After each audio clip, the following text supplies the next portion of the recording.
basically lost my job, lost my house, ended up I was sleeping in a park for 3 months, woods for 3 months, a friend's garage for 6 months. I moved in with this girl in September last year. Unfortunately, she kicked me out, and because we didn't have a contract, I didn't have a leg to stand on. I became homeless through drinking too much. I'm a recovering alcoholic. I ended up in a day programme after losing my property.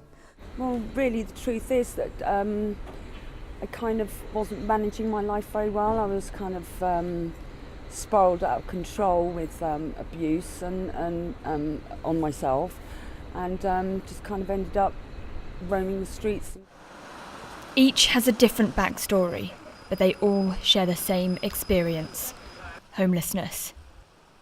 Today, volunteer organisations and some of the people they've helped gathered to mark the start of Homelessness Awareness Week.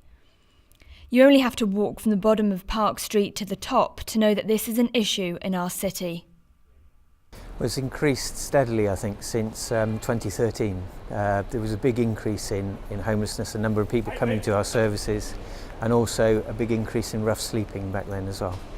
And it's been getting worse. When I started volunteering with the Julian Trust over 10 years ago, we only had 15 beds for emergency accommodation, and we were quite often not full. It was several times a year that we might have to turn people away.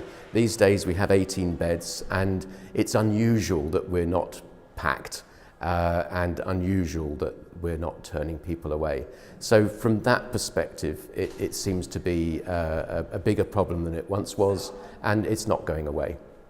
But there is help out there for homeless people. St Mungo's Broadway, Second Step, the Julian Trust and Night Stop are just some of the organisations who help those in need.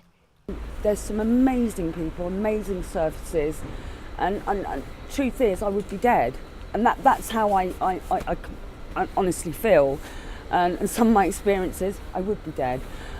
So it's really fortunate that, you know, there's some great people and great services.